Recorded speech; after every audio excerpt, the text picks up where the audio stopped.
So, good evening, guys. This side CA Raj, your course trainer. So, we are going to start the today class, which is on the GST topic. Okay. So, इस course के अंदर हम कुछ बात करेंगे regarding अपने course के content के लिए भी, एंड इसके साथ साथ आपको मैं एक टॉपिक कवर कराऊंगा. ठीक है. तो आइए देखते हैं एक बार. जो मोस्ट सिलेक्टेड टॉपिक था वही मैंने पिक किया. सेम GTA का जो कॉन्सेप्ट था फिलहाल, तो उसके ऊपर हम कुछ बात करेंगे, देन हम आगे मूव करेंगे. ड्यूरिंग द क्लास कोई क्वेरी आती है तो आप लोग मुझे चैट बॉक्स पे पिंग कर सकते हैं.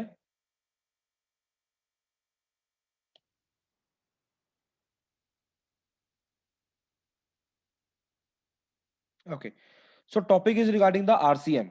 Okay, reverse charge mechanism. ठीक है.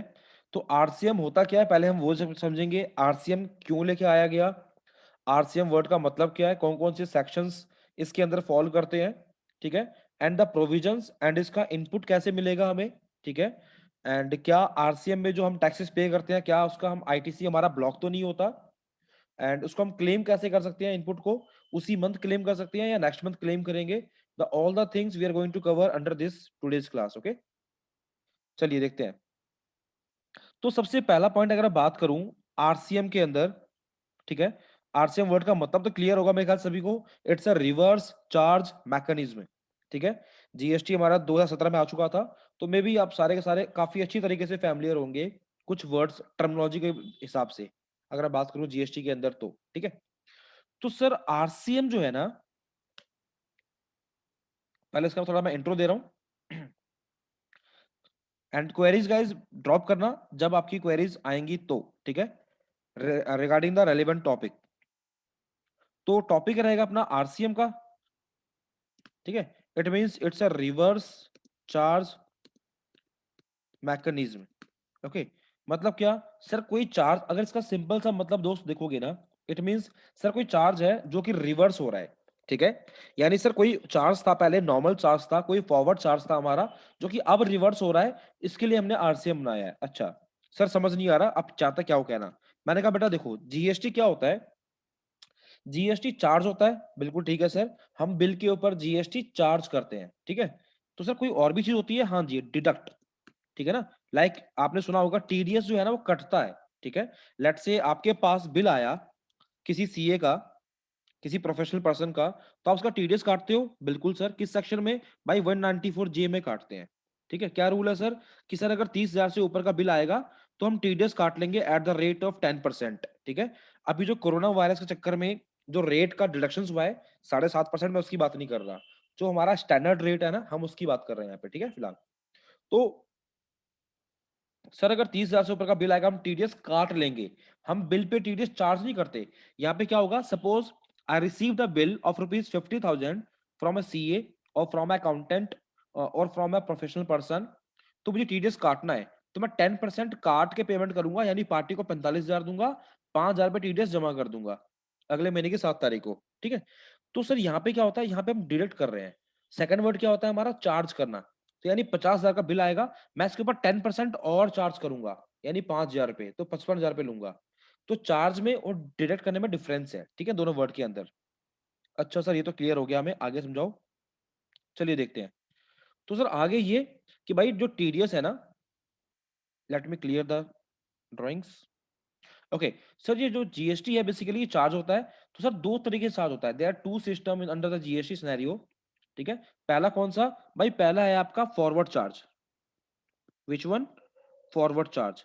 बिल्कुल सही बात है सर. पहला हम एक सीधा रूल होता है, फिर वो उल्टा होता है. अगर ये ना तो ये सही. अच्छा ठीक है सर, ये समझ में आ गया. सर ये साइड से ना टीडीएस काट दो, हमें समझ नहीं आ रहा, कंफ्यूज हो जाएंगे हम कि जीएसटी के अंदर टीडीएस कहाँ से आ गया. वैसे अगर देखा जाए तो जीएसटी के अंदर सेक्शन 51 52 फॉलो करता है, जिसके ऊपर टीडीएस और टीसीएस एप्लीकेबल होते हैं. ठीक है. तो वो भी समझेंगे हम. बट फिलहाल अभी TDS as per the income tax अलग है, तो उसको साइड रहने दो.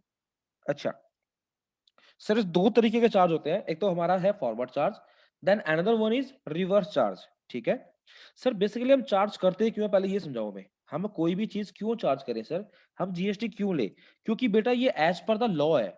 ठीक है. आप चार्ज जो कर रहे हो ना, एज पर द लॉ है. सर कौन चार्ज करेगा, भाई कौन चार्ज करेगा, इस कौन के लिए ना, हु विल चार्ज, इस कौन के लिए you need to understand the registration, कि जीएसटी के अंदर कौन कौन बंदा रजिस्टर्ड होगा। जो बंदा रजिस्टर्ड होगा वो चार्ज करेगा, सिंपल सा कॉन्सेप्ट है। ठीक है, तो सर पहले तो मैं समझा दो ना, थोड़ा सा आइडिया दे दो ना सर, कौन रजिस्टर्ड होगा। मैंने कहा भाई रजिस्ट्रेशन तो जीएसटी के अंदर आपको पता ही होगा यार, 2017 से जीएसटी आया हुआ है, 3 साल हो गए। ठीक है, तो इतनी तो यार आप लोगों की यारी दोस्ती पक्का हो गई होगी कि जीएसटी के अंदर सर रजिस्ट्रेशन लेना कब कंपलसरी है सर। ठीक है, तो सर जीएसटी के अंदर अगर मैं बात करूं regarding the topic of registration, तो इट इज कंपलसरी व्हेन, मैं आपको यहाँ पे आइडिया दे रहा हूं, ठीक है, ताकि आप समझ जाओ कौन चार्ज करेगा। उस कौन के लिए मैं आपको I give you some hint. Okay, तो सर बेसिकली सेक्शन 22 के अंदर जो बंदे लिखे हैं एंड 24 के अंदर जो बंदे लिखे हैं, दे आर द लायबल। ठीक है, कि इनको जीएसटी के अंदर अप्लाई करना कंपलसरी है। और सर एक बंदा और भी है, कौन भाई, वॉलंटरी भी ले सकते हो 25 के 3 में।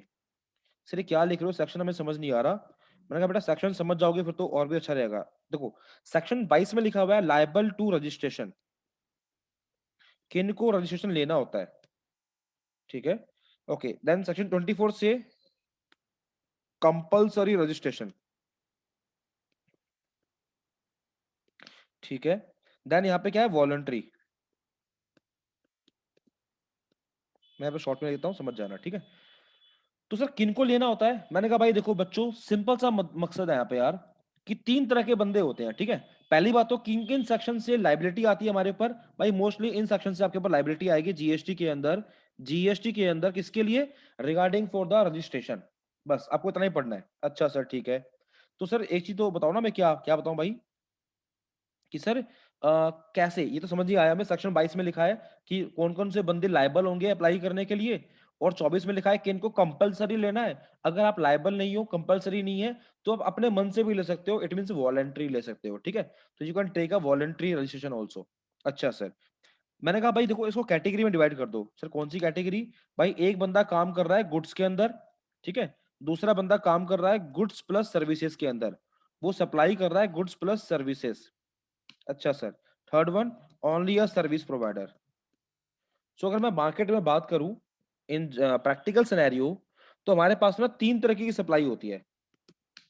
या तो बंदा क्या कर रहा होगा भाई, ओनली गुड्स में डील कर रहा होगा। ठीक है, या पर्सन क्या कर रहा होगा, सर गुड्स प्लस सर्विस दोनों दे रहा होगा। लेट्स से आप एसी बेचते हो, एसी के डीलर हो, एसी के ट्रेडर हो, और यू आर एसी मैन्युफैक्चरर, साथ में आप इंश्योरेंस, साथ में आप सर्विस, इंस्टॉलेशन, ये सारी सर्विस भी दे रहे हो। ठीक है, तो you are dealing in goods plus service, या आप ओनली सर्विस प्रोवाइडर रहोगे। ठीक है, ये 3 टाइप के बंदे होंगे। ओके सर, तो भाई इनकी लाइबिलिटी क्या होती है अप्लाई करने की, वो देखो। ठीक है, तो सर यहाँ पे सिंपल सा फंडा ये है कि अगर मैं बात करूं विद इन, ठीक है, विद इन स्टेट और यूटी, यूनियन टेरिटरी, या तो आप स्टेट के अंदर हो या यूनियन टेरिटरी के अंदर हो। एंड बच्चों कंफ्यूज ना होना, मैं टॉपिक पे दोबारा आऊंगा। ठीक है, रिगार्डिंग अभी आरसीएम टॉपिक पे आऊंगा, सेक्शन 93, 94, 95 पॉइंट पे आऊंगा। ठीक है, बट इसके अंदर मैंने क्या कहा, किसको जीएसटी चार्ज करना है, उसका आपको मैं हिंट दे रहा हूं। तो मैं समझता हूँ कि मेरे बच्चों को वैसे आइडिया होगा, इसलिए मैं आपको आराम उसके आइडिया के अकॉर्डिंग पढ़ा रहा हूँ। ठीक है, कि आपको थोड़ा वो एक गो थ्रू हो जाएगा उससे। ठीक है, ध्यान रखिएगा। आइए सर, तो भाई कौन चार्ज करेगा पहले वो देख लो, फिर चार्ज कैसे करेंगे वो इजिली समझ में आ जाएगा। You can easily correlate. अच्छा सर ठीक है, तो भाई आपने कहा सर यहाँ पे विद इन स्टेट। ठीक है, तो सर क्या इस विद इन स्टेट को ना हम एक वर्ड और भी बोलते हैं, क्या क्या बोलते हैं सर बता दो, हमें सारे वर्ड बता दो। मैंने कहा भाई इसको बोलते हैं इंट्रा स्टेट। ठीक है, इंट्रा स्टेट का मतलब क्या होता है दोस्त, विद इन स्टेट। सर ये यूटी क्या लिखा है, मैंने कहा यूनियन टेरिटरी, वो जगह जहां से आप सप्लाई कर रहे हो। सर सप्लाई का ना कोई अच्छा सा मतलब बताओ, इस सप्लाई वर्ड हमें बहुत कंफ्यूज करता है। हम में से कई बच्चे सर ऐसे हैं जो बिल्कुल ही बेसिक वाले बंदे हैं, हमें नहीं पता। ठीक है, तो मैंने कहा भाई सप्लाई का मतलब सिंपली समझ जाना, सेल यार, ये ले। ठीक है, सिंपल समझो फिलहाल क्या, सेल। अच्छा अब समझ में आ रहा है सर, तो भाई सप्लाई का मतलब हो गया सेल। ओके नाउ, अगर आप सेल कर रहे हो लोकल, ठीक है, इफ यू आर, आप अगर आप सेल कर रहे हो लोकल, तो क्या होगा इस केस में, सर लोकल को हम बोलते हैं इंटर स्टेट बोल लो। ठीक है, अगर वो लोकल में स्टेट है, अगर वो लोकल में स्टेट है, तो क्या होगा, इंट्रा स्टेट हो जाएगा। अगर वो लोकल में यूटी है, क्योंकि मान लो आप डील कर रहे हो किसमें, सर चंडीगढ़ में, चंडीगढ़ क्या है हमारा, यूटी है, वो स्टेट नहीं है, तो उसे हम क्या बोलते हैं, यूटी बोलते हैं। तो विद इन स्टेट और यूटी के लिए रूल्स अलग है। Then we have a inter state, inter state. ठीक है, इसे हम बोल सकते हैं आउटसाइड स्टेट। ठीक है, तो इसके लिए रूल्स अलग है। किसके रूल्स पढ़ रहा हूं मैं सर? रिगार्डिंग द रजिस्ट्रेशन के। ठीक है, ओके।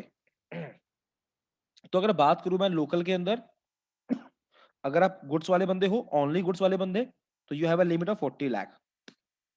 ठीक है, एल्स 20 लाख और 20 लाख। अच्छा सर ऐसा कुछ है? मैंने कहा हाँ जी। ठीक है, तो सर ये रूल्स है। यानी अगर कोई क्लाइंट आपका आता है दोस्त, ठीक है, और वो ओनली गुड्स में डील करता है और वो विद इन स्टेट काम कर रहा है, तो उसके लिए लिमिट है 40 लाख की। अगर गुड्स प्लस सर्विस है तो टर्नओवर जो है ना वो 20 लाख है। अगर ओनली सर्विस प्रोवाइडर है तो टर्नओवर कितना है? 20 लाख। अच्छा सर, अब यहाँ पे क्या है सर? अब मैं बात करूँ, सपोज करो वो क्लाइंट आपका बाहर चाहता है काम करना, ठीक है, इंटर स्टेट काम करना चाहता है, आउटसाइड योर स्टेट या आउटसाइड योर यूटी, तो क्या लिमिट है? 0, कंपल्सरी अप्लाई। ठीक है, तो यहाँ पे मैं लिख दूं सेक्शन 24 कंपल्सरी अप्लाई। यहाँ लिख देता है एट वेरी फर्स्ट ट्रांजैक्शन।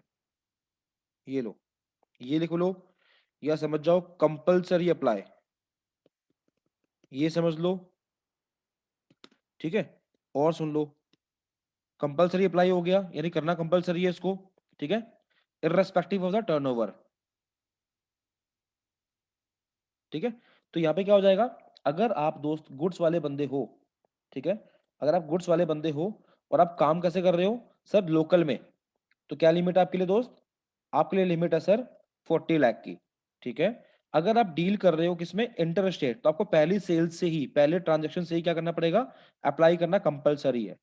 अच्छा, अगर सर गुड्स प्लस सर्विस होंगे तो भाई तो लिमिट 20 लाख की है। ठीक है, अगर सर मान लो हम काम करेंगे अदर स्टेट में तो सेम रूल ये रहा। अच्छा सर ऐसा कुछ, अगर सर हम सर्विस प्रोवाइडर हैं तो सर्विस प्रोवाइडर जो है ना वो 20 लाख तक यहाँ काम कर सकता है। ठीक है, 20 लाख तक क्या कर सकता है? वो दोनों में काम कर सकता है। ये लो, तो this is the concept of registration, जो आपको मैंने एक सिंगल पॉइंट पे समझाने की कोशिश की है। ठीक है, होप मैं सक्सेसफुल भी रहा होऊंगा, अगर आपको समझ में आ गया होगा तो। ठीक है, कोई क्वेरी फिलहाल इस पॉइंट्स के रिगार्डिंग? कोई बच्चों please drop in the chat box. Meanwhile I am preparing your presentation, तो कोई क्वेरी है इसके regarding? Please let me no. And यहाँ पे लिख लेना, अगर स्पेशल कैटेगरी स्टेट्स है, स्पेशल कैटेगरी स्टेट्स है, तो वहां पे लिमिट आपकी 10 लाख होती है। स्पेशल कैटेगरी स्टेट्स वाले होते कौन से हैं? यहाँ पे लिख देता हूँ, MMNT।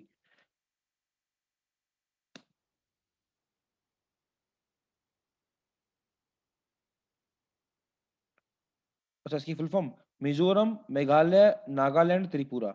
अगर आप इन स्टेट से हो, मिजोरम, मेघालय, नागालैंड, त्रिपुरा, तो लिमिट जो है ना घट के 10 लाख हो जाएगी। गवर्नमेंट ऐसा मानती है कि सर इन स्टेट्स में सेल सप्लाई बहुत कम होती है, अगर हम ये लिमिट फॉलो करेंगे तो यहाँ पे कोई भी बंदा जीएसटी के सिनेरियो में आएगा ही नहीं, इसीलिए।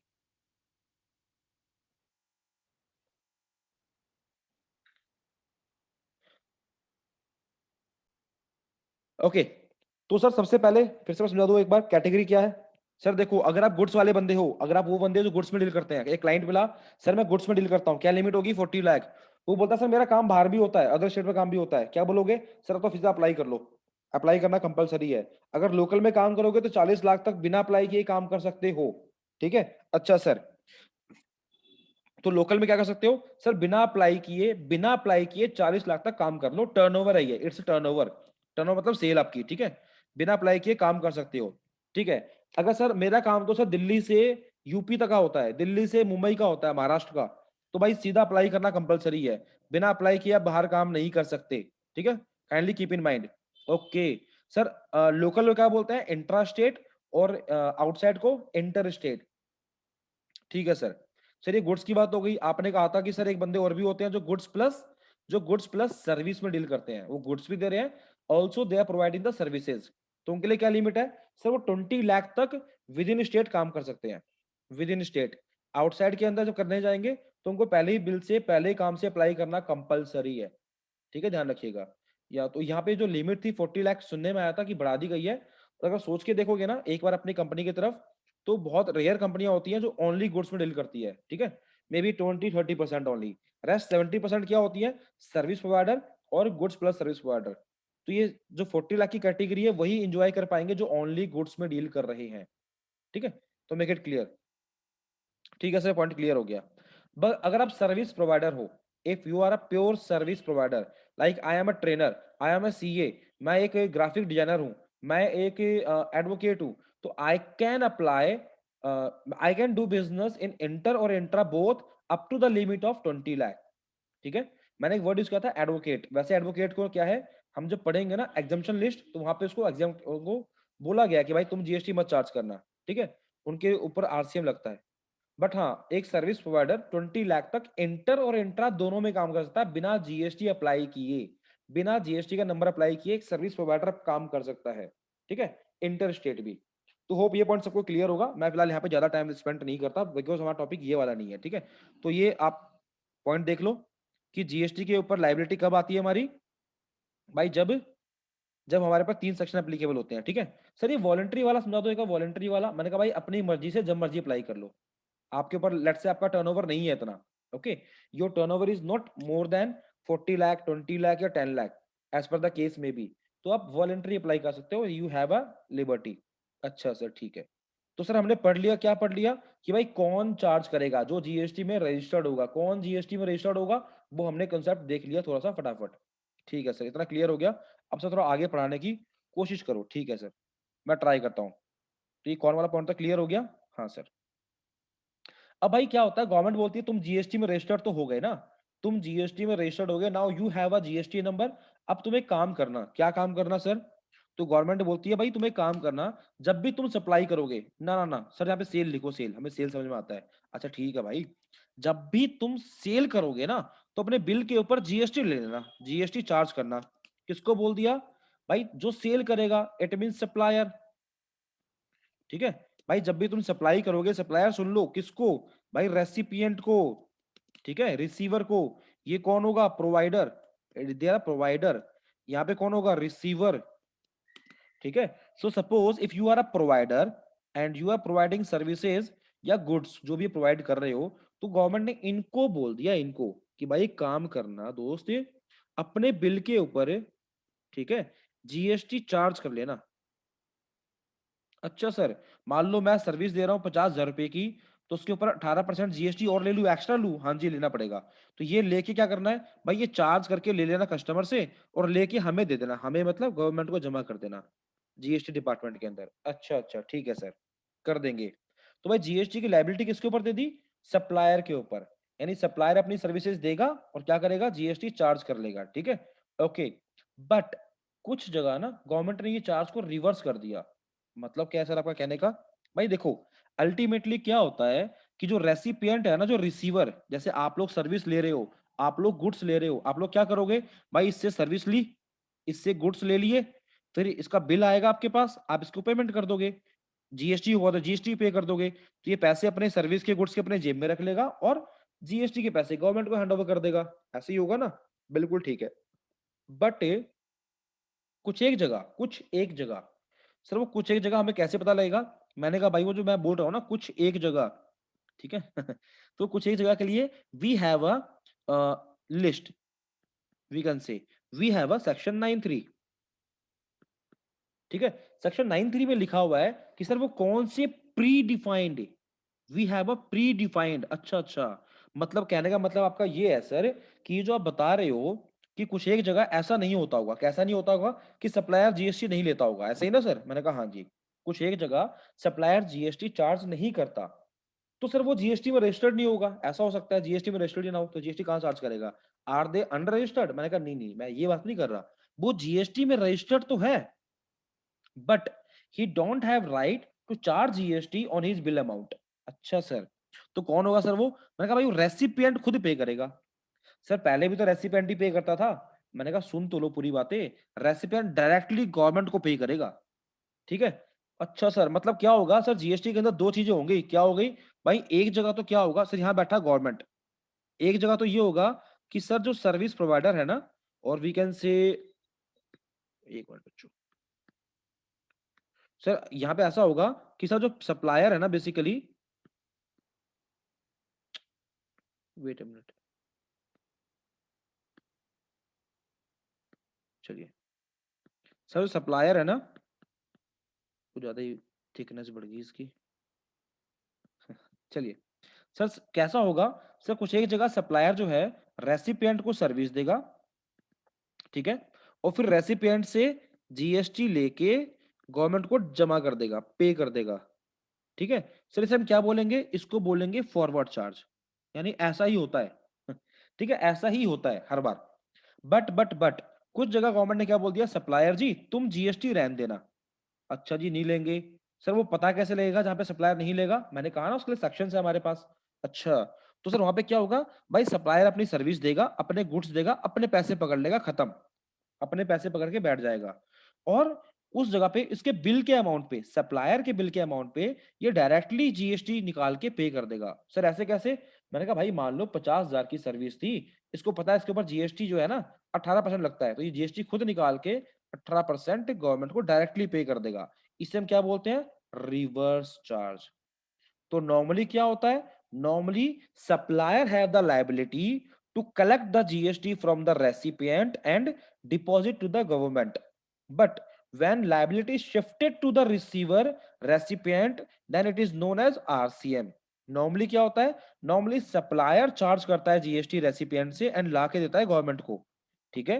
बट जब लाइबिलिटी रेसिपिएंट के शोल्डर पे आती है कि भाई रेसिपिएंट खुद पे करेगा जीएसटी गवर्नमेंट को, उसे हम बोलते हैं रिवर्स चार्ज। बस खत्म, सिंपल सा फंडा। सर दोनों ही केस में अगर मैं देखने जाऊं ना, तो भाई फॉरवर्ड चार्ज के अंदर भी और रिवर्स चार्ज के अंदर भी भाई जीएसटी कौन पे करेगा। सर जीएसटी अल्टीमेटली तो रेसिपिएंट ही पे कर रहा है। यहाँ पे क्या हो रहा है, भाई रेसिपिएंट पे कर रहा है सप्लायर को, सप्लायर पे कर रहा है गवर्नमेंट को लेके, यहाँ पे डायरेक्टली पे कर रहा है। बट चेक कर मेरे दोस्त, क्या चेक करना है कि भाई गवर्नमेंट को जमा कौन कर रहा है, गवर्नमेंट को जमा अगर सप्लायर कर रहा है रेसिपिएंट से लेके, then it is forward charge. अगर रेसिपिएंट खुद कर रहा है गवर्नमेंट को जमा, तो it is reverse charge, RCM, जो अपना टॉपिक है आज का। होप मैंने आपसे का डाउट क्लियर कर दिया होगा चार्जिंग के ऊपर, कि कैसे रिवर्स चार्ज होता है, क्या हमारा मतलब होता है फॉरवर्ड चार्ज का। फॉरवर्ड चार्ज बोल लो इसको या नॉर्मल चार्ज बोल दो, नॉर्मली ये होता है, ठीक है। तो इस तरीके से, क्या यहां तक का पॉइंट सबको क्लियर है, please let me know through the chat box. क्या अभी तक का पॉइंट क्लियर है, मैं आगे मूव करूं इससे पहले। You all have a chat option, तो please let me know, do it fast guys. मुझे क्वेरी सुनना, क्या ट्रांसपोर्टर के केस में ट्रांसपोर्टर कभी जीएसटी जमा नहीं करता, ऐसा किसने कहा बेटा। ट्रांसपोर्टर जीएसटी जमा करता है ना। मैं तो भी जीटीए वाले केस में आया ही नहीं, I am just giving you the overview about the RCM and the forward charge, just overview. And हमने पॉइंट खत्म किया अभी कौन सा, जीएसटी रजिस्ट्रेशन के रिगार्डिंग, मैंने खाली उसके लिए पूछा है। अभी तो जीटीए वाले केस में आऊंगा, एंड यस जीटीए वाले केस में वो जमा भी करता है और किसी केस में आरसीएम भी लगता है। तो GTA have the power for the both side.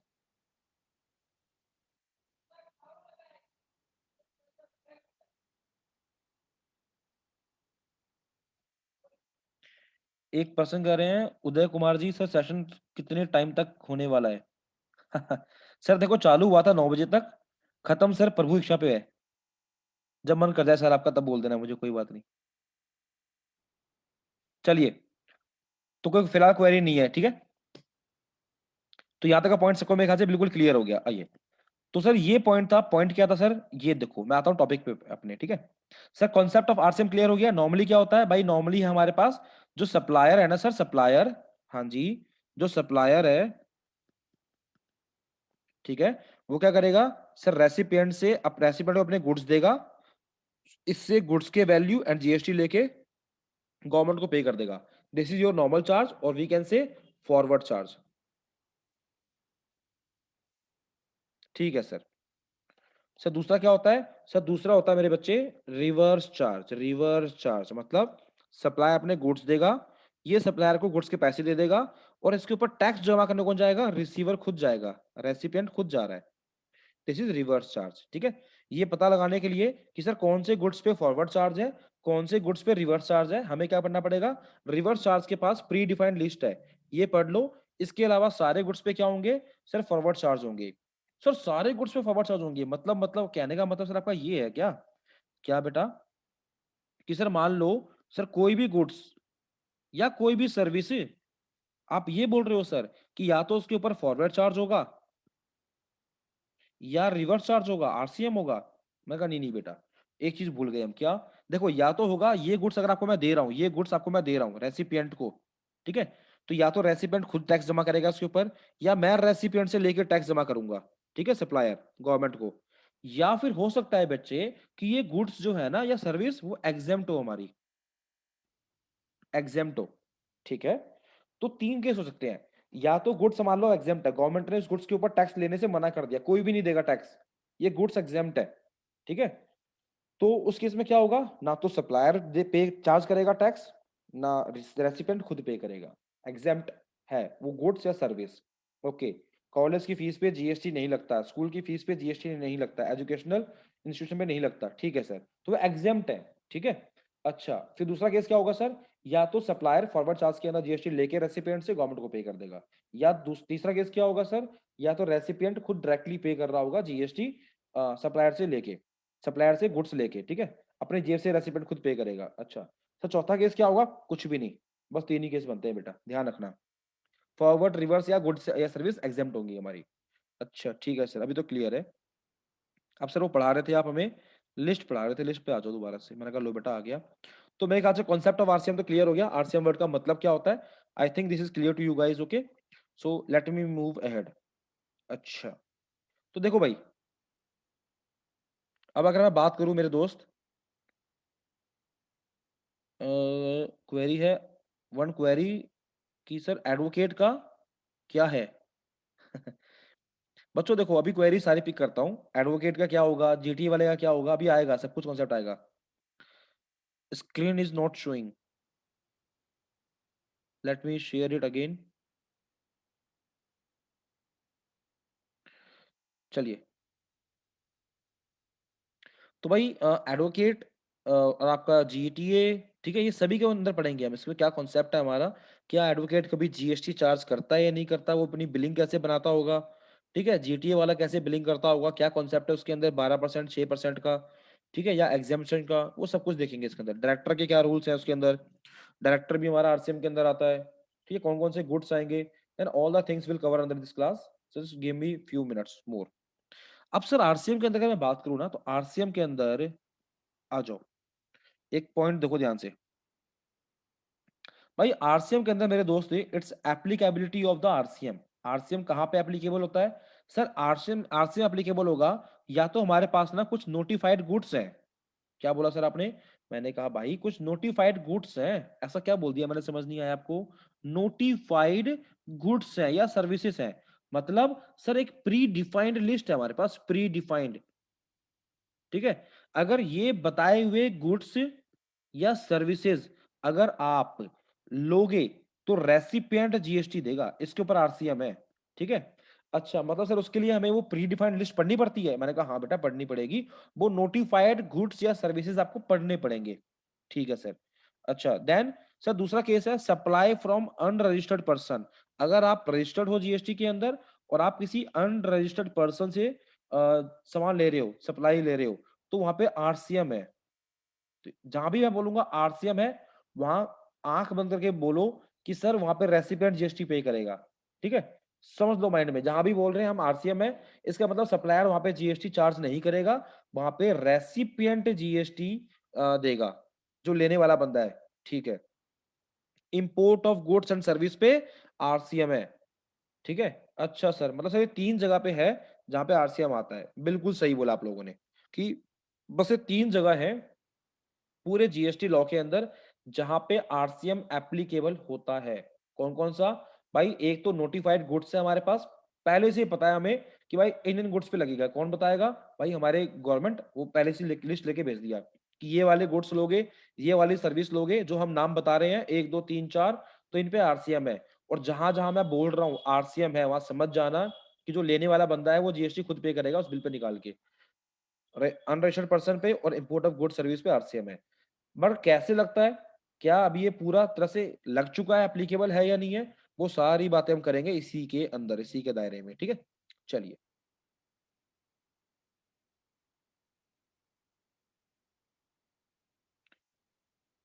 Let me clear this part.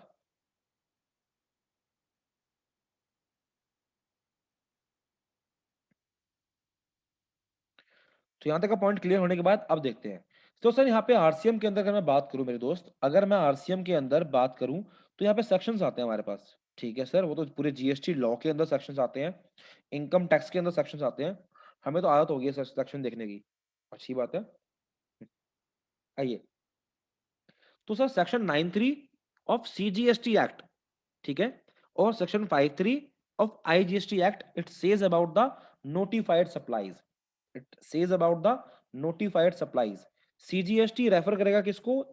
आपके इंट्रा स्टेट को। और आईजीएसटी किसको रेफर करेगा? ये करेगा इंटर स्टेट को। ठीक है, तो अगर आप इंट्रा स्टेट काम कर रहे हो तो सेक्शन 93 पढ़ना पड़ेगा सीजीएसटी एक्ट। सेक्शन 53 का बोलेगा इंटर स्टेट के बारे में। ठीक है, किन के बारे में भाई? वो नोटिफाइड सप्लाईज जो है ना वो, ठीक है, कि जिन पे आरसीएम होगा, और जहां भी आरसीएम होगा रेसिपिएंट, सर हम खुद बोल लेंगे रेसिपिएंट पे करेगा जीएसटी गवर्नमेंट को। छोड़ दो सर, आप थक गए होगे। मैंने कहा बिल्कुल ठीक है। दूसरा क्या है? सेक्शन 94 पढ़ना पड़ेगा आपको सीजीएसटी एक्ट का for the intra state, and 54 for the inter state. ठीक है, जहां पे अनरजिस्टर्ड और नोटिफाइड रेसिपिएंट की बात होगी। तो पहले मैं एक टॉपिक लेता हूं 93 वाला, देन विल मूव अहेड। अच्छा, तो सर वो कहां से पता लगेगा? वो नोटिफाइड गुड्स सर्विसेज जो आप कह रहे थे, लिस्ट है हमारे पास, pre defined list, pre defined list आप कह रहे थे ना, चीख चीख के कह रहे थे, उसका मतलब बताओ। मैंने कहा भाई उसके लिए पढ़ लेना 4/17। ठीक है, 4/17 उसके लिए पढ़ लेना आराम से। वहां पे सिटी रेट में, सेंट्रल टैक्स रेट पे आया था, उसमें गुड्स डिफाइंड है हमारे पास, गुड्स डिफाइंड है। ठीक है, कौन कौन से गुड्स पे आरसीएम लगता है। और सर्विसेज पढ़ लेना 13/10 के अंदर, या फिर आईजीएसटी एक्ट के अंदर 4/17 और 10/17 फॉर द सर्विस। ठीक है, तो दोनों में सर्विसेज और गुड्स सेम लिखे हुए हैं। तो क्या है, आपको गुड्स सर्विस पढ़ने हैं तो ये आपको नोटिफिकेशन पढ़नी पड़ेगी। 2017 का चौथा नोटिफिकेशन, 2017 का 13वां नोटिफिकेशन। ठीक है, जो बताएगा आपको notified goods and notified services on which RCM will applicable, and accordingly recipient need to pay GST on that particular transaction. ठीक है, तो सर आप हमें क्या वही पढ़ाओगे? आप लिस्ट पढ़ने वाले हो? मैंने कहा हाँ बेटा, बस वही तो पढ़ना है आपको। फिर फ्री हो गए। तो कौन सा पढ़ते हैं पहले? 4/17। कौन कौन से गुड्स पे लगता है? नहीं नहीं सर, 17 नहीं, गुड्स नहीं, पहले सर्विस पढ़ा दो हमें आप। मैं क्यों बेटा, ऐसी क्या खुंदक आ गई कि सर गुड्स ना हमें ऑलमोस्ट कहीं ना कहीं पता है। आप फिर गुड्स के एंड में बोल देते हो कि ये गुड्स तो पर्टिकुलरली आपको मिलेगा भी नहीं प्रैक्टिकल सेक्टर में। मैंने कहा बोल दिया ऐसा? नहीं नहीं सर, पता है हमें, क्योंकि सर गुड्स देखो ना कौन कौन से गुड्स हैं। कैश्यू नट, अच्छा मतलब क्या भाई इसका? सर काजू, काजू। दूसरा bidi wrapper, tobacco leaves, silk yarn, supply of lottery. Sir मैं बात करूं अगर प्रैक्टिकली ना मेरे दोस्त, तो ये आपकी कंपनी में आते ही नहीं है। ठीक है, मतलब क्या, कंपनी जब ये खरीदेगी, ठीक है ना, आरसीएम का मतलब क्या होगा? आप बाय करने जाओगे इन गुड्स को, तो रेसिपिएंट आप हो, रिसीवर आप हो, आप जीएसटी पे करोगे गवर्नमेंट को। क्या भाई आपकी कंपनी काजू खरीदने जाती है? क्या आपकी कंपनी बीड़ी फूकती है, मतलब बीड़ी के पत्ते खरीदती है, तेंदू लीव्स, बीड़ी बनाती है कंपनी क्या आपकी? ठीक है, क्या वो टोबैको के लीव्स खरीदने जाती है? क्या वो तंबाकू खाती है? क्या वो सिल्क यॉन खरीदती है? क्या वो लॉटरी खरीदती है? सर नहीं खरीदती, ये तो होते ही नहीं सर, हम कभी बाय नहीं करते ये। जब बाय नहीं करते ना, तो प्रैक्टिकली दीज ये जो पार्ट्स है ना, गुड्स वाला पार्ट्स है, वो प्रैक्टिकली बहुत रेयर देखने को मिलेगा। ठीक है, अगर मान लो आप ऐसी कंपनी में काम करते हो हल्दीराम में, जहाँ पे वो किसान से डायरेक्टली काजू खरीदते हैं, तो जाके एप्लीकेबल है, वरना एप्लीकेबल नहीं है। आप अगर सुंदरी बीड़ी, सुंदरी जो बीड़ी आती है कंपनी है, आप लोगों को मेरे से बेटर एक्सपीरियंस भी होगा, तो भाई वो कंपनी में अगर काम करते हो तो वो बीड़ी के लीव्स खरीदती है। ठीक है, तेंदू लीव्स। ठीक है, तो चैनी खैनी जो है वो किसानों से सीधा खैनी मंगाती है, तंबाकू मंगाती है, उसको बनाती है, तो वो डायरेक्टली किसान से बाय करते हैं। तो ये जितने भी सामान है ना, गुड्स है, बेसिकली प्रैक्टिकली प्रैक्टिकली नहीं अप्रोचेबल है। ठीक है, ध्यान रखिएगा चीज को। अच्छा सर, तो सर आप पढ़ाओगे भी नहीं क्या? ऐसा है? मैं कहा बेटा पढ़ा दूंगा ना, पहले थोड़ा इंटरेस्ट जगाते हैं एक बार। कैसे जगाओगे सर इंटरेस्ट आप हमारा? पहले एक बार सर्विस की ओर मूव करते हैं। ठीक है, सर्विस पे मूव करने के बाद दोबारा इस पे आ जाएंगे, इसको रीड करना है, सही से समझ लेंगे। तो सर आपके मतलब कहने का ये है कि गुड्स जो है ना वो प्रैक्टिकली नहीं होते, हम इसको बाद में कवर करेंगे। मैंने कहा हाँ बेटा, क्योंकि ये टाइम पास हो जाएगा और अभी आपकी क्लास का टाइम भी खत्म हो जाएगा। तो एक बार देखते हैं सर्विस वाले पार्ट पे। तो सर सर्विस वाले पार्ट प्रैक्टिकली होते हैं, बिल्कुल होते हैं बेटा। जैसे यहाँ पे देखो रॉ कॉटन। ठीक है, अगर आप किसी किसान से रॉ कॉटन खरीदने जाओगे, सर नहीं खरीदती हमारी कंपनी, रॉ कॉटन भी नहीं खरीदती। ठीक है, आ जाओ जी एक बार। तो मैं सीधा आता हूँ किस पे, 13/17 पे। कौन सी नोटिफिकेशन, 13/17, जो हमें क्या बताती है, रिगार्डिंग द सर्विसेज। वो नोटिफाइड सर्विसेज कौन सी होगी, notification number 13/17 for the CGST and 10/17 IGST का। अच्छा सर, क्लियर है। आइए सर, तो हम पढ़ते हैं एक बार बैठ के बेटा, सर्विसेज के लिस्ट, कौन कौन सी सर्विस पे हमारा जीएसटी एप्लीकेबल होता है। ठीक है, ठीक है सर। आई थिंक कोई क्वेरी आ रही है। ये क्लासेस सेंड कर, ये मिल जाएंगी बेटा, रिकॉर्डिंग सबकी सबकी मिल जाएंगी, don't you worry about that. ये रोड्स एंड रिकॉर्डिंग मैं शेयर कर दूंगा क्लास के बाद ही। जिस ग्रुप में आपको ये क्लास का लिंक आया था ना, उसी ग्रुप में मैं फॉरवर्ड कर दूंगा, तो आपको ये मिल जाएगा। तो अगर आपने नोट कर लिया है तो वेल एंड गुड है, अगर नोट नहीं किया तो you will receive the recordings. आप एक छोटा सा काम कर देना, मुझे अपना नेम और अपना व्हाट्सएप नंबर ड्रॉप कर दो चैट बॉक्स पे, मैं फॉरवर्ड कर दूंगा उसके अकॉर्डिंग। मैं ले लेता हूँ, रुको पहले नंबर। Okay, so we have received your details.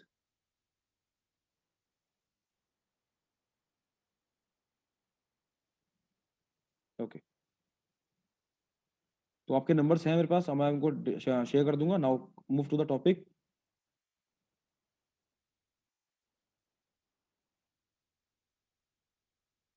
Okay, तो सर जो पहला हमारे पास जो नाम आएगा ना सर, कौन सा नाम सर? सर नाम बेसिकली जीटीए, जो हमारे सर्विसेज हैं, जो हमारे नोटिफाइड गुड्स हैं, जिनके ऊपर जीएसटी एप्लीकेबल होता है आरसीएम के तहत। ठीक है, तो यानी उस केस में जो रिसीवर होगा वो जीएसटी पे करेगा। अच्छा ठीक है सर। तो सर वो कौन कौन से केस हैं? मैंने कहा गुड्स वाले केस तो आपको मैंने नाम वैसे गो थ्रू करवा दिए, आपको दिख गया होगा प्रैक्टिकली, वो बहुत रेयर से रेयर मिलेंगे। ठीक है, अच्छा अच्छा ठीक है सर। तो सर हम बात कर रहे थे सर्विसेज के अंदर। तो सर सर्विसेज के अंदर आपने पहला नाम क्या लिया? मैंने कहा बेटा मैंने पहला नाम लिया है जीटीए का, गुड्स ट्रांसपोर्ट एजेंसी का। अच्छा सर, मतलब वो ट्रक वाले बंदे जो एक कंसाइनमेंट नोट भी इशू करते हैं, ट्रांसपोर्टर वाले बंदे जो बाय रोड ट्रांसपोर्ट करते हैं गुड्स को, एंड साथ में क्या करते हैं, साथ में कंसाइनमेंट नोट भी इशू करते हैं। हम किसको बोलेंगे सर जीटीए वाला बंदा? जीटीए किसे बोलते हैं?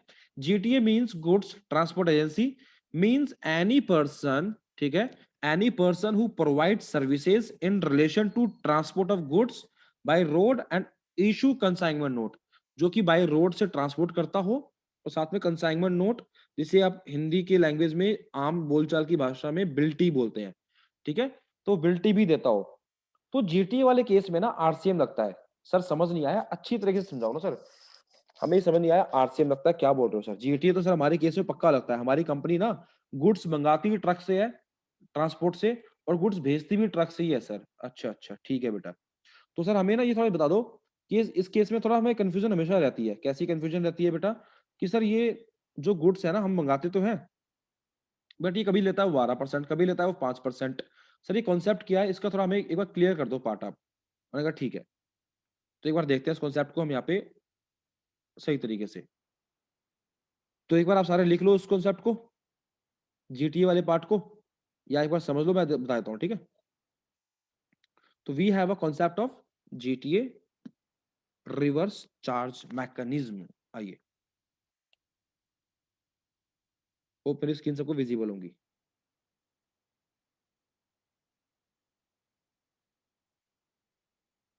अब सर क्या है हमारे पास, अगर मैं आपको एक इन शॉर्ट बताऊं, इन शॉर्ट मतलब क्या सर, कि आप मुझे पूरा लॉ ना पढ़ाओ, थ्योरी ना पढ़ाओ, थ्योरी तो हम पढ़ लेंगे, बुक्स हमारे पास बहुत सारी रखी है सर। ठीक है, हमने बहुत सारे WhatsApp group Facebook group join कर रखे हैं, उस समय थ्योरी आती है, मैं समझ नहीं आता। तो अगर एक एक कॉन्सेप्ट में दूं ना यहाँ पे मैं, तो ऑप्शंस क्या है, ऑप्शंस अवेलेबल, ठीक है, टू जीटीए। सर एक जीटीए वाली कंपनी क्लियर है मेरे ख्याल से आप सबको। एंड प्लीज मैं फिर से बोल रहा हूँ, कोई क्वेरी आती है regarding the same topic, please let me know through the chat box. ठीक है, वेट नहीं करना किसी का भी, चैट बॉक्स के थ्रू डाल सकते हैं। Shefali, Uday Kumar, Mini, Ateria, please if you have any query let me know on the through the chat box.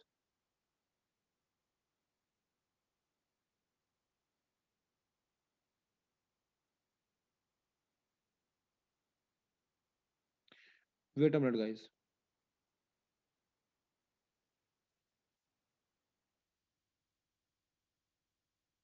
Okay,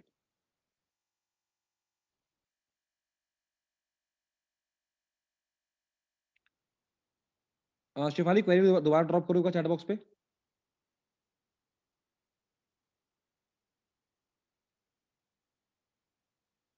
अब सर क्या क्या ऑप्शंस है हमारे पास एक जीटीए के रिगार्डिंग, ठीक है। तो समझना इस पॉइंट को कि सर अगर जीटीए वाला बंदा रजिस्टर्ड है, तो गवर्नमेंट क्या बोलती है, अगर आप जीटीए वाले बंदे हो ना, तो आप अगर आप ट्रांसपोर्ट कंपनी हो, ठीक है, if you are a transport company, तो इस केस में क्या होगा सर, आपके पास ऑप्शन है, आप एफसीएम के अंदर जीएसटी चार्ज कर सकते हो। एफसीएम का मतलब क्या है, फॉरवर्ड चार्ज मैकेनिज्म के अंदर एक जीटीए वाला बंदा जीएसटी चार्ज कर सकता है, ठीक है। इसके पास चॉइस है पूरे जीएसटी कॉन्सेप्ट के अंदर ना, आरसीएम में बस खाली एक जीटीए वाला पार्ट ही थोड़ा टिपिकल पार्ट है, बाकी बहुत सारे के सारे बहुत सिंपल है, इजीली समझ लोगे, ठीक है, अगर जीटीए समझ चुके हो तो। अच्छा सर, तो आपने कहा कि सर जीटीए के पास एफसीएम है, अभी तो हमें आप आरसीएम पढ़ा रहे हो। मैंने कहा बेटा ये जो जीटीए वाला बंदा है ना, ये आपका एक अलग ही कॉन्सेप्ट है, ये आपका एफसीएम के अंदर भी है और ये आरसीएम के अंदर भी है। अच्छा सर, हाँ जी, ठीक है। तो क्या होगा अगर जीटीए वाला बंदा ये वाला कॉन्सेप्ट लेता है, वो बोलता है नहीं जी मैं तो फॉरवर्ड चार्ज मैकेनिज्म लूंगा, ठीक है, मैं क्या लूंगा, मैं लूंगा फॉरवर्ड चार्ज मैकेनिज्म। उस केस में क्या होगा भाई, उसके पास अवेलेबल है, गवर्नमेंट बोलेगी अगर तू एफसीएम में रजिस्टर्ड होगा ना, तो आप रेट चार्ज करोगे एट द रेट ऑफ 12%, ठीक है। यानी अगर जीटीए वाला बंदा चाहता है कि वो जीएसटी चार्ज करे, ठीक है, तो उस केस में क्या होगा, वो 12% जीएसटी चार्ज करेगा अपने बिल के ऊपर, कर सकता है एफसीएम के तहत, ठीक है। वो बोलता है नहीं सर मैं जीएसटी चार्ज नहीं करूंगा, मैं जिसको सर्विस दूंगा ना वो जीएसटी खुद पे कर दे, मुझे जीएसटी के झमेले में नहीं पड़ना। हम ट्रांसपोर्टर आदमी, गरीब आदमी है सर, ट्रक लेके आज यहाँ, कल वेस्ट बंगाल, कल कहीं और, कल कहीं और रहेंगे, हमें नहीं पड़ना सर इस चक्करों में। तो उस केस में क्या होगा दोस्त, वो आरसीएम वाला कॉन्सेप्ट ले लेगा, ठीक है।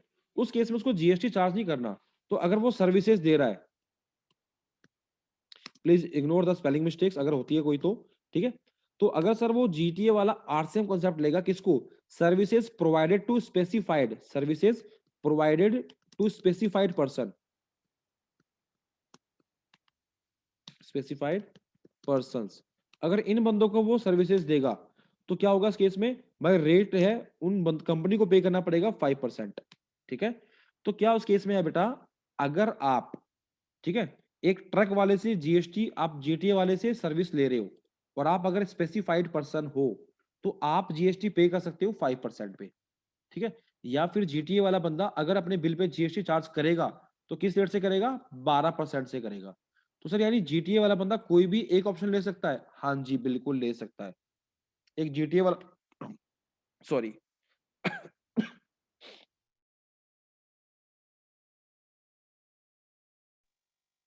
सॉरी गाइस, तो एक जीटीए वाला बंदा चाहे तो एफसीएम लेके, वो बोलता है नहीं सर मैं खुद चार्ज करूंगा जीएसटी, ठीक है, अपने बिल के ऊपर कंपनी से, तो 12% चार्ज करना पड़ेगा, ऐसा नहीं है कि 5 चार्ज कर लेगा। अच्छा सर, और दूसरे केस में भाई आरसीएम वाले केस में, वो जो कंपनी होगी ना, जो स्पेसिफाइड पर्सन है, वो जीएसटी खुद पे कर देंगे, किस रेट से, सर 5% से। अच्छा सर, मतलब मान लो अगर मैं जीटीए वाले से सर्विस ले रहा हूँ, मैं रजिस्टर्ड कंपनी हूँ, I am I registered company, उस केस में क्या होगा, मैं जीएसटी खुद पे करूंगा बट 5% पे करेगी कंपनी, ठीक है। तो इस केस में इसको आईटीसी मिल जाता है, ट्रक वाले बंदे को। अगर किसी ट्रक वाली कंपनी को आईटीसी चाहिए ना, उसके पास इनपुट रखा है, उसको क्लेम करना है ना, तो उसको जीएसटी चार्ज करना पड़ेगा एट द रेट ऑफ 12% अपने बिल के ऊपर, ठीक है। वरना वो क्या करे, आरसीएम सर्विस ले ले, बट आरसीएम वाले केस में उसको जीएसटी, इसको इनपुट नहीं मिलता, ITC not available, available to GTA, ठीक है। तो सर यहाँ पे जीटीए को अगर इनपुट क्लेम करना है, देन उसके पास कौन सा ऑप्शन है सर, ये वाला ऑप्शन है। अगर उसको इनपुट क्लेम नहीं करना, तो कंपनी जीएसटी पे कर देगी, आरसीएम है, ठीक है, आरसीएम के अंदर कंपनी पे कर देगी जीएसटी, मगर किस रेट से सर, 5% से। अगर वो जीएसटी चार्ज करेगा तो ट्रक वाला, तो एफसीएम में कर सकता है 12% से। अच्छा सर, ये देखो दो रेट को मैंने हाईलाइट कर दिया, ठीक है, यहाँ पे ध्यान रखना। तो सर इस वाले केस में ट्रक वाले को आईटीसी मिलेगा, बिल्कुल मिलेगा, इस वाले केस में मिलेगा 5% का। भाई कंपनी पे कर रही है, तुझे कहां से मिल जाएगा जीटी वाले को, तू तो कुछ कर ही नहीं रहा। अच्छा ठीक है, ठीक है, बट बट जो कंपनीज हैं, जो स्पेसिफाइड पर्सन है, ठीक है, they will get the input, अब मेरे कई दोस्तों को ना इनपुट समझ नहीं आ रहा होगा, ठीक है, कैसे क्लेम करते हैं, क्या होता है। सो प्लीज वो स्टार्टिंग से जो क्लासेस होती है मेरी ना, उस पर हम फोकस करेंगे, आईटीसी के रूल्स पढ़ेंगे, ठीक है। अभी फिलहाल हजम करने की कोशिश करो, क्योंकि मैं यहाँ पे इनपुट का वर्ड नहीं समझा रहा, इनपुट कैसे क्लेम करते हैं, कौन कौन से इनपुट हमारे ब्लॉक होते हैं, ठीक है, आईटीसी रिवर्सल्स के रूल क्या होते हैं, वो बाद में देखेंगे, ठीक है। फिलहाल जिनको समझ में आता है वो यहाँ पे फॉलो करें एक बार।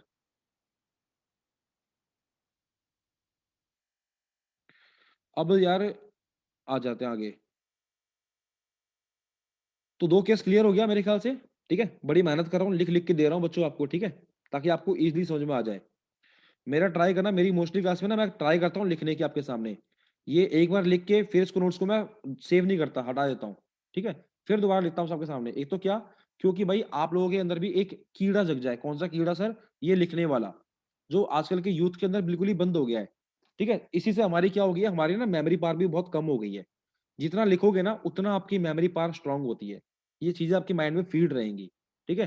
कहीं से पढ़ लिया, फेसबुक से, ट्विटर से पढ़ लिया, व्हाट्सएप ग्रुप, फेसबुक ग्रुप तो माशाअल्लाह, ठीक है, और पढ़ के वहीं पे छोड़ दिया, तो कहीं नोट नहीं किया, अपने हाथ से नहीं लिखा, वो सारे के सारे पीडीएफ फाइल्स फेसबुक व्हाट्सएप पे फोन पे रखे रह जाते हैं, कोई नहीं दोबारा पढ़ता उनको बैठ के, ठीक है सर। तो ये दो रूल्स थे हमारे जीटीए वाले के अंदर। एक आरसीएम के अंदर ये कॉन्सेप्ट बहुत बहुत टेढ़ा है, ठीक है, ध्यान रखना। अब मान लो भाई आप अनरजिस्टर्ड, ठीक है, अब कोई अनरजिस्टर्ड बंदा है, ठीक है, अगर आप इसको सर्विस दे रहे हो तो क्या होगा, जो सर्विस प्रोवाइडर है ना, वो स्पेसिफाइड है, तो वो आरसीएम के अंदर जीएसटी पे करेगा। तो यहां भी आपका आरसीएम है, ध्यान रखना, ठीक है। तो दो तीन चीजें देखना। अब वो अनरजिस्टर्ड आरसीएम है and service provided to specified person, तो क्या होगा इस केस में? यहाँ पे एक बार लिख देता हूँ इस पॉइंट को दोबारा से, यहाँ पे इसको कॉपी किया, हमें पेस्ट मारा, ये लो। मैंने कहा कि मान लो वो अनरजिस्टर्ड पर्सन, ठीक है, अगर जीटीए वाला बंदा अनरजिस्टर्ड पर्सन है, मगर वो सर्विसेज दे रहा है किसको? स्पेसिफाइड पर्संस को, ठीक है। उस केस में क्या होगा, अगेन स्पेसिफाइड पर्संस को जीएसटी पे करना पड़ेगा 5% में। एंड आईटीसी ट्रक वाले को तो वैसे नहीं मिल सकता, जो जीएसटी पे कर रहा है उसको मिल जाएगा। सर ये आपने ना अनस्पेसिफाइड बंदे का नाम नहीं बताया हमें, कौन है सर ये? ओ सॉरी, स्पेसिफाइड बंदों का नाम। अच्छा भाई, स्पेसिफाइड बंदे जैसे कोई फैक्ट्री लॉ में रजिस्टर्ड है, ठीक है, we have a factory law, तो उसमें कोई फैक्ट्री लॉ में रजिस्टर्ड है, कोई कोऑपरेटिव सोसाइटी है, कोई बॉडी ऑफ कॉर्पोरेट है, कोई जीएसटी लॉ के अंदर रजिस्टर्ड है, कोई कैजुअल टैक्सेबल पर्सन है, ठीक है, आपके पास सोसाइटी होती है, सोसाइटी लॉ में रजिस्टर्ड है, ठीक है। तो कोई पार्टनरशिप फॉर्म है मान लो आपकी, कोई एलएलपी बंदा है, तो किसी भी लॉ में रजिस्टर्ड बंदा उसको बोलते हैं स्पेसिफाइड पर्सन, ठीक है। तो मेरे दोस्त, अगर ट्रक वाला बंदा इन तीन तरीकों से काम कर सकता है, सिंपल सा समझ लेना, ठीक है। चाहो तो वो ट्रक वाला बंदा जीएसटी ले रहा होगा अपने बिल पे, तो 12 ही लेगा, फिक्स रेट। अगर वो जीएसटी नहीं ले रहा होगा तो स्पेसिफाइड पर्सन को 5% जीएसटी पे करना पड़ता है। स्पेसिफाइड पर्सन आई नरेट factory, cooperative society, societies, partnership firms, GST में registered cooperative societies, then we have casual taxable person, ये सारे बंदे। कोई जीएसटी लॉ में रजिस्टर्ड है, वो सारे बंदे। अच्छा ठीक है सर। तो इन सभी बंदों को ना जीएसटी पे करना पड़ेगा आरसीएम के अंदर। सर एक क्वेरी और आती है, अगर जीटीए वाला बंदा सर्विसेज दे रहा है सर किसको, मान लो हम लोगों को, वी आर इंडिविजुअल्स, तो क्या होगा सर उस केस में? उस केस में क्या है, एग्जाम्पशन है हमारे पास। अच्छा सर, वो क्या होती है भाई, बताता हूँ। वी हैव अ एग्जाम्पशंस, कि अगर ट्रक वाला बंदा, ठीक है, मैं दिखाता हूँ, पढ़ो इसको। ये हमारे एग्जाम्पशन की लिस्ट है। किसकी लिस्ट है? एग्जाम्पशन की। यानी इंडियन बंदों को अगर सर्विसेज दोगे तो एग्जाम्प्ट है। सॉरी, एग्जाम्पशंस क्या है भाई?